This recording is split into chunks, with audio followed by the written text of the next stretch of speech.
Hey guys, it's your classmate Scott. Instead of overcoming my fear of public speaking, I'm going to educate y'all through this fun video. I'm here along with Paulo the Panda, who's going to help me explain fun scientific stuff about Leonardo's anatomical sketches. Hope you guys enjoy! I did my research paper on the anatomical drawings of the great Leonardo da Vinci. There are some inaccuracies in his work, because let's be real people, no human is perfect except for Beyonce. I'm aiming to prove that these inaccuracies are only due to his greatness being stuck in a time with limited technology and knowledge.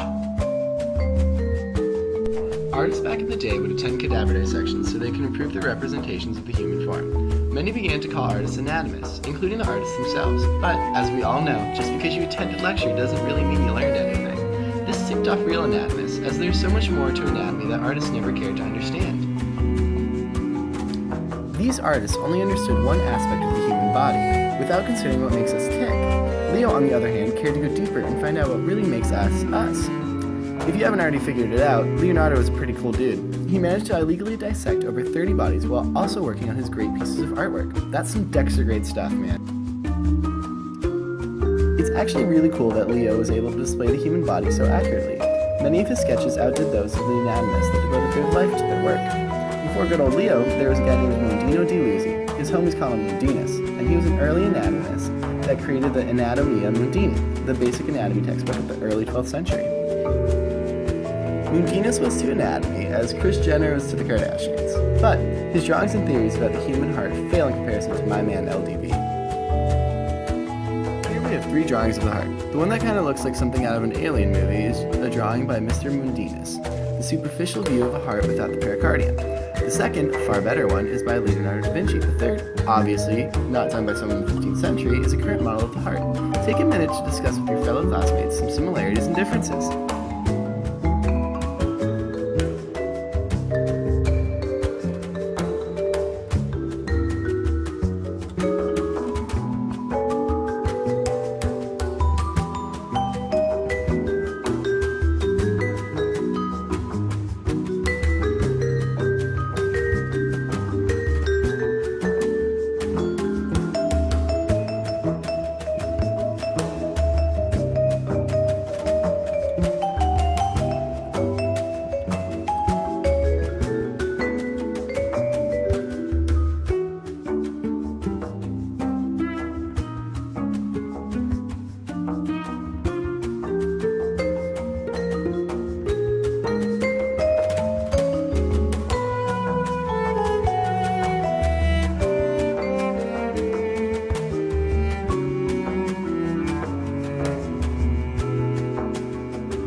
I bet a lot of you said Leo's heart was way better, but not as accurate as a recently done diagram. How is Leo's better than Mundinus? Well, Mundinus first thought that the heart had 3 ventricles. In reality, the heart has 2 ventricles and 2 atria. This was discovered again by the great Leonardo himself. Leo also discovered circulatory disease in the elderly. However, Leonardo is not Beyonce, so there are some minor inaccuracies in his sketch. This heart is actually a diagram from a bull's heart, as Leonardo did not always have the means to find an intact and healthy human one. Through my anatomy class at DU... Shut up, Paulo. Anyways, I know that Leo misplaced some of the greater veins and arteries, and that he did not draw the apex of the heart slanted to the anatomical left. This slant to the anatomical left, along with the twisting fibers of the heart, allow our heart to do more of a constriction motion than what Leo thought of as a pumping motion. This constriction gets more blood out of the heart than a pumping motion would. Leo also believed that the circulatory system was not connected and the blood originated from the heart. But I mean, you can't blame the guy. He didn't have the technology that we do today. If he did, we'd probably have a cure for cancer or male pattern baldness. Not only did Leo slay at his drawing of the heart, but he also was a complete bamf at the osteological system. The 2 pictures displayed are by Leonardo and Jacopo Bernaggio da Carpi. Take a brief minute and gossip with your classmates about how cool Leo's drawing is compared to the crap diagram by Carpi.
Dr. JBC was the son of a skilled surgeon and was a surgeon himself. He was an amazing teacher and was appointed the court surgeon to the Duke of Ferrara in 1529.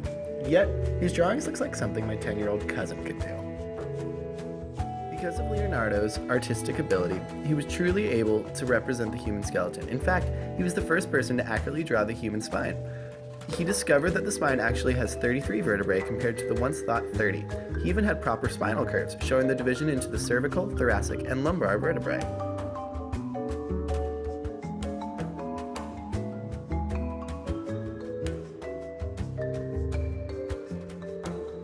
The sternum was 7 parts, when in reality it's just the manubrium, body, and xiphoid process. He also made the scapula far too long, extending from the 2nd to 10th ribs, and in reality they only go to the 7th. But again, it was hard to accurately depict everything. It is very easy to make an inaccurate judgment of the intervertebral discs, and all of Leo's cadavers might not have been Gucci quality. In the end, we all can see Leo was pretty dope. I've done plenty of dissections myself: frogs, fetal pigs, the family cat, and even a cadaver lab. And every time I did them, even with the plethora of manuals, teacher's assistants, and smart lab partners, I ended up butchering the specimen and identifications altogether. Leonardo truly gets major credit for being stuck in a time with no Google. He pioneered the way for anatomy with his amazing artistic skill and quest for knowledge. Even if he was wrong some of the time, he still outdid everyone in a field that was considered his 3rd or 4th hobby. Hats off to you, Leo.